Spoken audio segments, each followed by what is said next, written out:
بسم اللہ الرحمن الرحیم، اللہم صلی علی محمد و آلہ وصحبہ وبارک وسلم۔ آج کی ویڈیو میں آپ کو بتاؤں گا دانت درد کے علاج کے بارے میں، جو کہ ایک انتہائی جسم کا ضروری حصہ ہوتا ہے۔ اگر اس میں تکلیف ہو تو سارا جسم تکلیف میں رہتا ہے، اور انسان بعض اوقات کھانے پینے سے بھی کچھ ٹائم کے لیے رہ جاتا ہے۔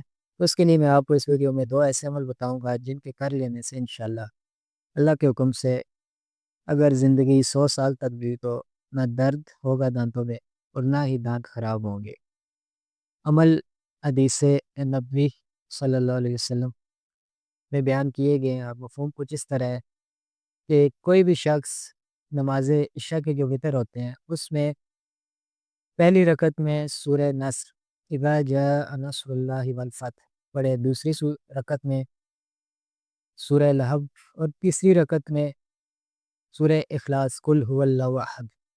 یہ تینوں صورتیں آخری پارہ میں اسی ترتیب کے ساتھ ہیں، اور اسی ترتیب سے وتر کی تینوں رکعتیں میں پڑھیں اور اسے اپنا معمول بنا لیں۔ انشاءاللہ جتنی بھی زندگی ہے اللہ کے حکم سے دانت کا درد کبھی بھی نہیں ہوگا۔ اور اس کے علاوہ ایک اور عمل ہے، وہ اس طریقے سے ہے کہ جب بھی آپ کو چھینک آئے تو چھینک آنے کے بعد الحمدللہ علی کل حال یہ آپ نے پڑھنا ہے، اور یہ پڑھ لینے کے بعد اپنی زبان سارے دانتوں کے اوپر سائڈوں پہ ارد گرد پھیر لینی ہے۔